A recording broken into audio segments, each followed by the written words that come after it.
Hey, it's your guy Tyrrell back with the InnerViews. In today's video, we're going to briefly break down how Inter's system caused Lecce so many problems in their 4-0 opening day win of the Serie A season. But before we do that, don't forget to give our video a thumbs up if you do enjoy it. The bell below does give you daily notifications regarding our organic, unfiltered soccer/footy analysis. And don't forget to subscribe to our channel. But now, let's get the starting lineups. We look at Inter, more of a 3-5-2, Lukaku and Lautaro Martinez up front. Out in the wing-back roles, Candreva and Asamoah, and in midfield, Sensi and Vecino ahead of Brozovic. Then we move to Lecce, more of a 4-3-3 when you do break it down. Falco, Lapadula, and Lamantia up front. And in midfield, Petroccioni, Meyer, and they had Taxidis. So now let's get into the game, see how Inter's system caused Lecce so many problems, and where they were able to create their chances. So when we break down Inter against Lecce, the first thing and the main thing that we have to look at is the shape. Inter playing with a 3-5-2 here. Lecce dropping off into what is more of a 4-3-3, and without the ball, it became more of a 4-5-1. And what we did see them try to do in the earlier stages was you obviously don't want 3v1 at the back to allow Inter center backs time on the ball. So they had the wider players and Lamantia and Falco step out to Skriniar and D'Ambrosio. And what they would end up doing here was that they would have Lapadula ahead of Ranocchia, but ensuring that he limited the space that Brozovic could get on the ball and limiting the outlets. That itself leaves a 3v3 in midfield. We saw Meyer dropping off, doing a job on Vecino, because as we saw last season, his runs forward into the box did cause opposition a lot of problems. Taxidis would have to push forward if Lapadula did press to try and limit Brozovic's threat, but we didn't see much of that, and Brozovic in particular had lots of time on the ball to spread the ball out wide to the wing backs and to play penetrative passes from deeper positions.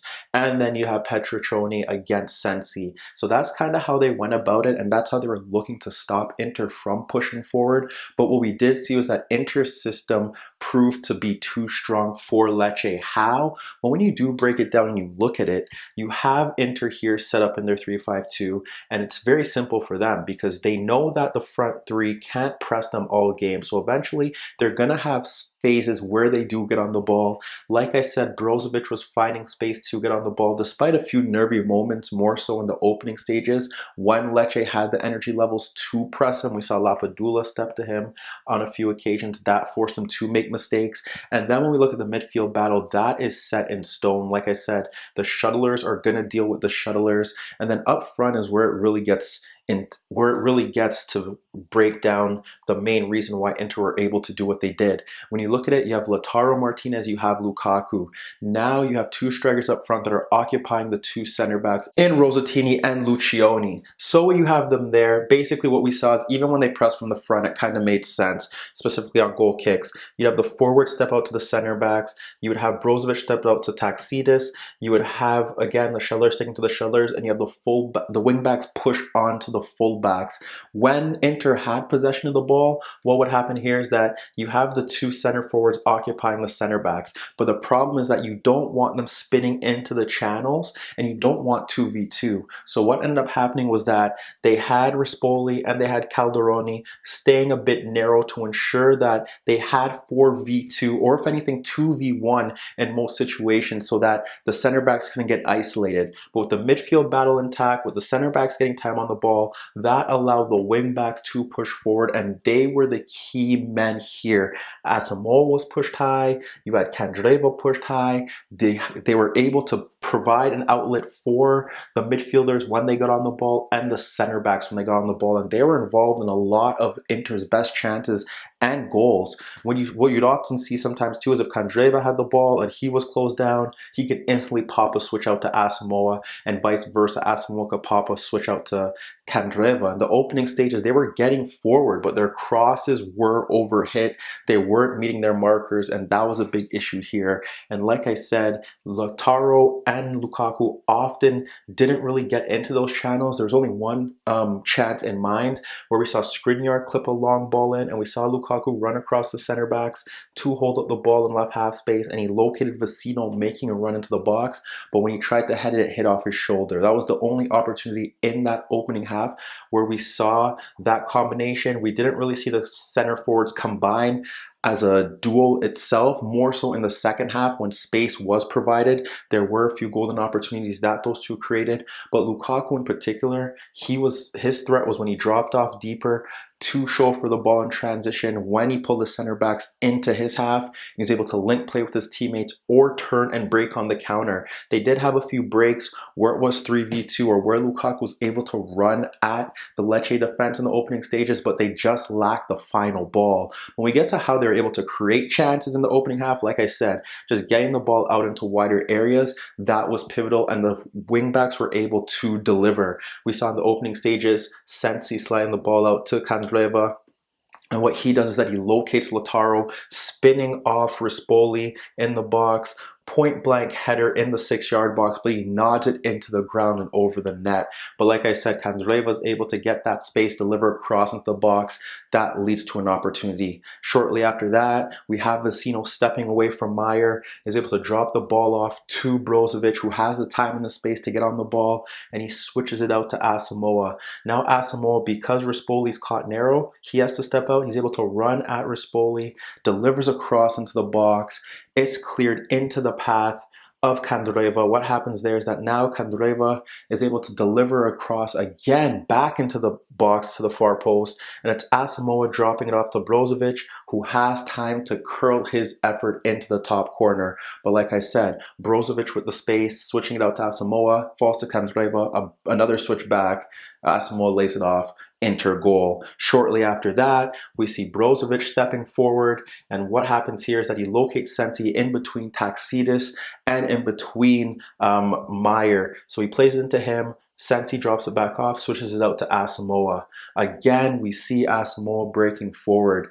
This time, the cross is blocked again, and it's cleared, and it falls to Sensi, who has his first shot blocked. But then the second touch that he gets, he runs past Lucioni and Petriccioni to fire a low shot past the keeper. And just like that, you have Inter up 2-0 cruising, and that is what you need from them there. And when we look to one more opportunity, this time we have Skriniar getting on the ball, sliding it out to Asamoah, and what we see here is again they're caught narrow because they're occupied. The center backs are occupied, and they don't want to leave that space in that zone. He's able to run at goal at Rispoli, cut in, and fire a shot on goal that Gabriel pushes inches wide of the far post. Inter's wingbacks were able to push back Calderoni and Rispoli, run at goal, and here they were making a difference in the final third. Yes, Inter did score goals that came out of nothing and probably moments of brilliance, but it did stem from the fact that their system allowed them to find that dominance in those wider areas to get into the positions to create those chances. Because besides that, Lecce didn't really have much. Their main source of attack came through Falco, who was able to provide individual runs to bypass Inter's midfield on a few occasions.